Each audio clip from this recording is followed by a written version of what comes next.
Hola chicos, ¿cómo están? Para los que no me conocen, primero me presento. Soy la profesora Daniela Butler, profesora de Historia de los terceros. Con tercero A y tercero C tuvimos un encuentro, pero con tercero B no, por más que los chicos ya la mayoría me conocen porque me tuvieron el año pasado. Los que ingresaron este año no, así que bueno, acá estoy, me presento. Espero que estén bien, ¿sí? Cuidándose mucho, sus familias, ustedes. Animo que esto pasará, en algún momento volveremos a encontrarnos, eh, por el momento a través de estos videitos y en el aula virtual, en Classroom, así que ahí nos mantenemos en contacto para lo que necesiten, ¿sí? Acá estamos. Bueno, vamos a hablar un poquito ¿sí? de las actividades que hemos hecho hasta el momento. En un primer momento se pensaba que esto iba a durar poquito tiempo, entonces mi idea fue trabajar con trabajos comparativos y sobre reflexión a partir de lo que nos está pasando, de esta cuarentena que estamos viviendo por la pandemia. Y la idea era comparar un poquito, irnos un poquito más atrás en la historia y trabajar con la peste negra, ¿no? Y comparar cómo esta se diseminó por Europa, ¿sí?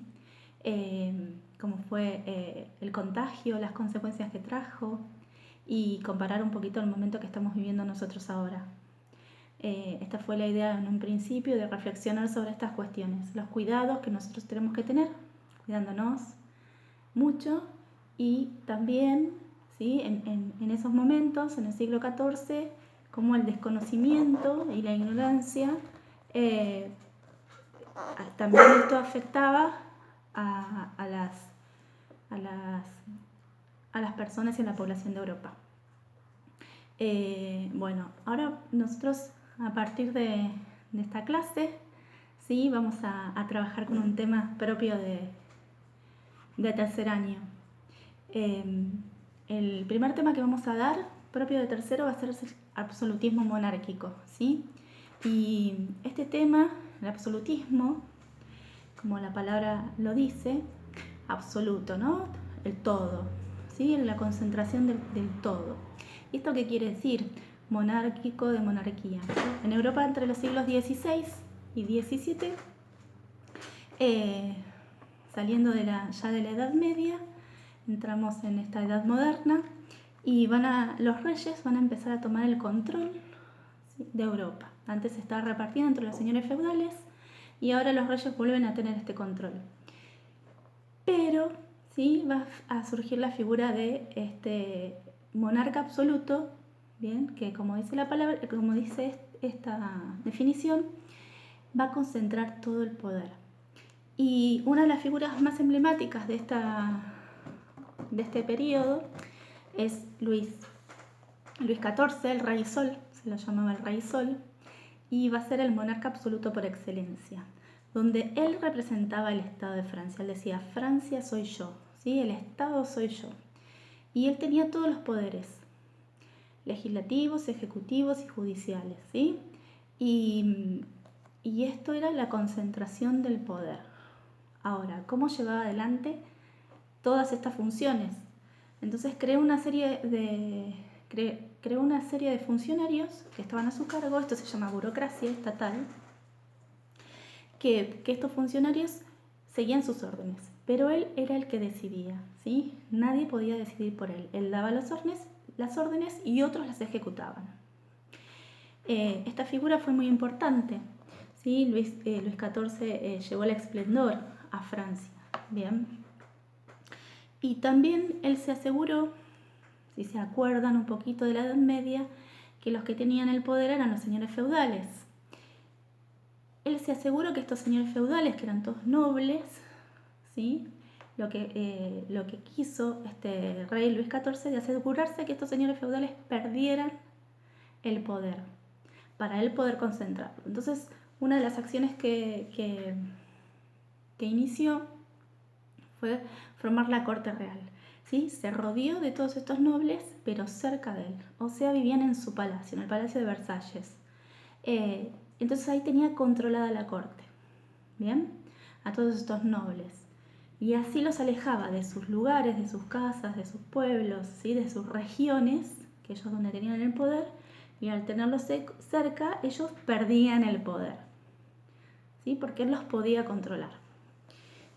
Esta era una de las características, pero también lo que tenemos que tener en cuenta que había teóricos, ¿sí? Que apoyaban esta concentración del poder.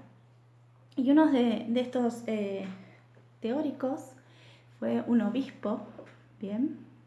Que se llamaba Jacques Bossuet, ¿sí? Que él decía, que él establecía esta teoría donde decía que el poder del rey era por mandato divino, o sea, que Dios, ¿sí? Embestía al rey por mandato divino, entonces tenía la obligación de concentrar este poder y entonces tenía el derecho de concentrar este poder. Bien, esta es una de las características, ¿no? Que su mandato era divino. No sé si se acuerdan el año pasado cuando hablábamos de la conquista de América, ¿sí?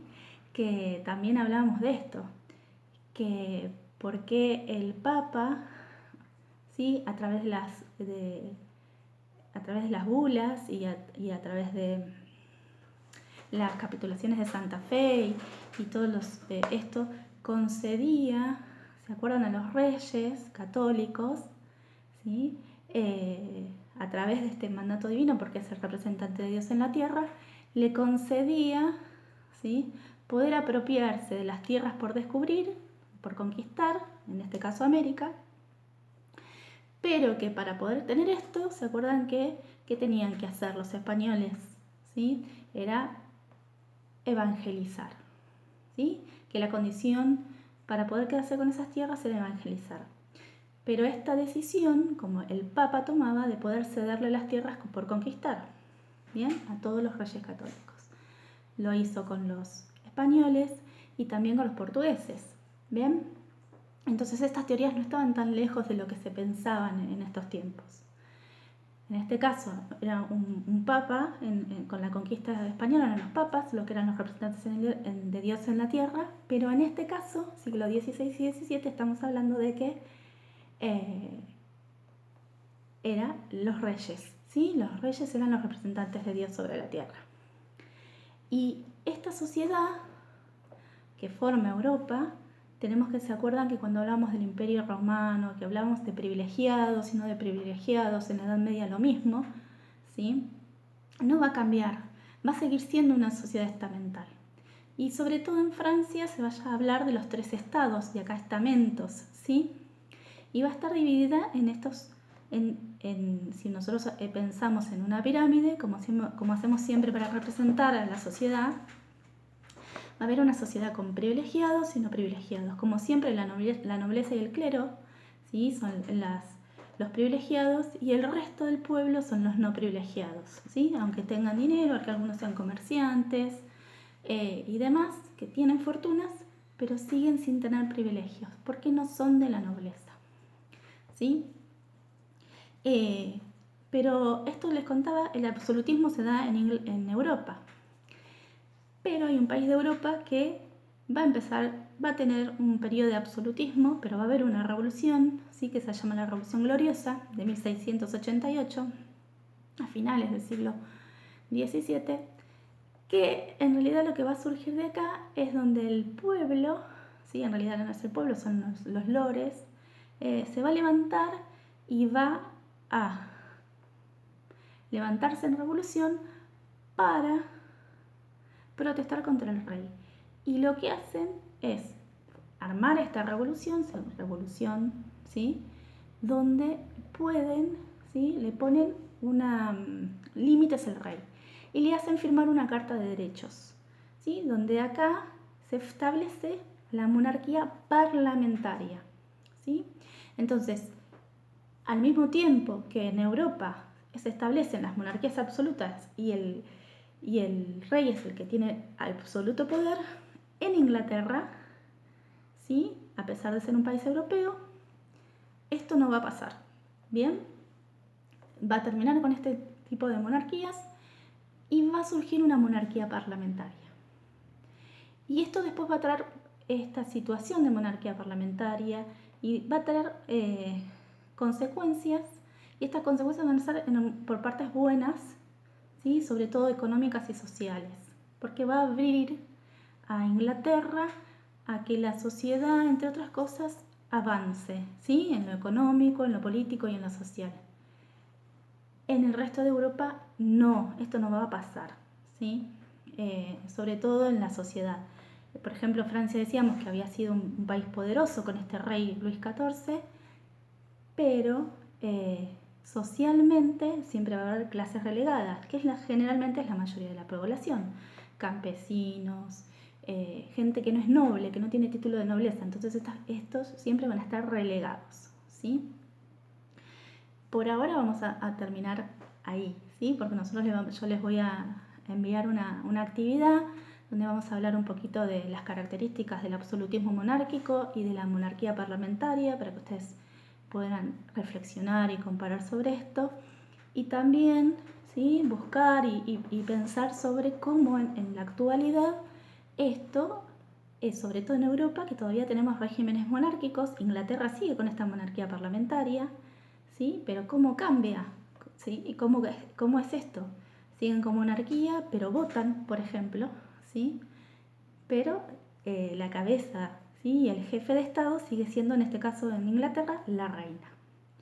Pero bueno, eso lo vamos a ir viendo de a poquito. Y esto es como una introducción. En el próximo videíto, en la próxima clase, vamos a seguir hablando un poco de esto. Y aquí vamos a tener. Lo que les quería contar también es que la materia tercero vamos a hacer hincapié sobre todo en las revoluciones. Revoluciones de industrial, la Revolución Francesa, Revolución de Mayo, hoy las independencias en América. Así que tenemos un gran camino por recorrer. Así que bueno, acá vamos a finalizar, ¿sí? Este videito. Y primero decirles que espero verlos pronto, ¿sí? Que la verdad que esta situación sé que es difícil para ustedes, para nosotros también, pero espero que tengan mucha fuerza, ánimo, que cada vez falta menos y que tenemos que ser pacientes. Y por favor no duden en consultar si tienen, ¿sí? O si quieren ir haciendo de a poquito las actividades, si me van preguntando antes de hacer la entrega final, lo pueden hacer, ¿sí? Para que no se les junte tanto, ahora que aunque sea tienen menos actividades van a tener, pero igual si quieren ir de a poquito, yo respondo en la medida que puedo, en lo posible, pero bueno, acá estamos. Así que les mando un abrazo gigante a la distancia y espero verlos pronto.